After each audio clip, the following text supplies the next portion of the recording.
Now that you know about the interaction with the AI systems, let's talk about two types of AEC AI systems.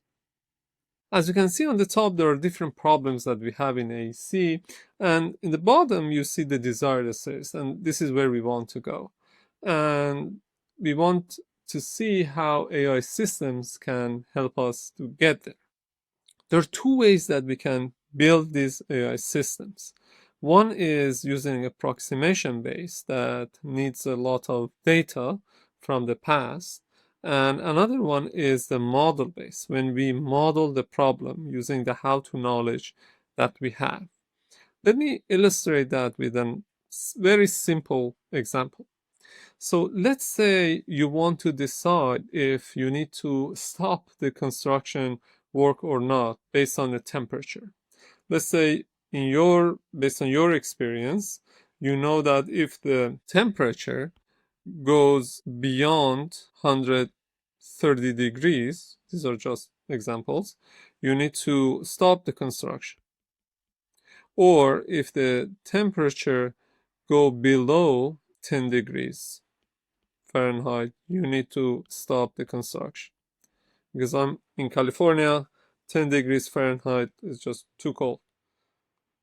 So one way to create an AI system is that to put in this logic into an AI system, the good old-fashioned expert systems. This is the knowledge representation and reasoning part of the AI tree that we discussed.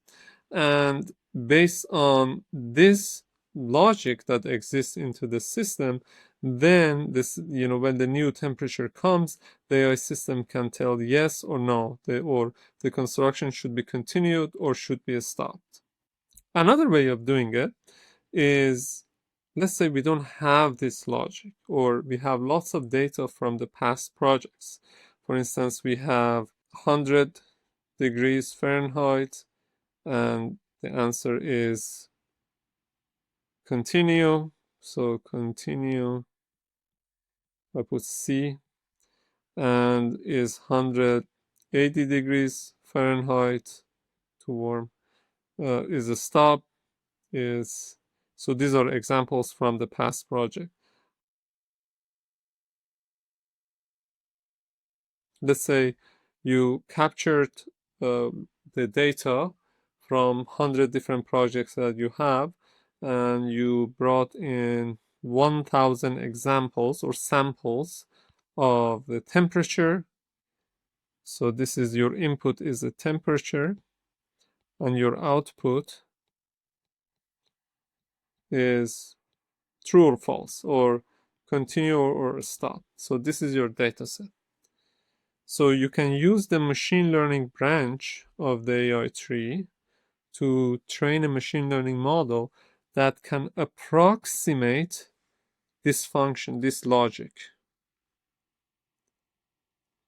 And this way, we can create an AI system that can predict whether the construction should be stopped or be continued. So again, two ways of creating AI systems. If you know all the rules and the logic, you can define that. You can use optimization branch of the AI tree. You can use evolutionary algorithm, for instance, or you can use knowledge representation and reasoning to create this logic into the system. So these are the model based, or let's say it's too complicated and you don't have the logic, but you have lots of examples and data from the past projects or current projects. So you can bring those into the system, and using machine learning branch of the AI tree, you can create a approximation or function approximation that can approximate this logic that you have here. And this is another way to create an AI system.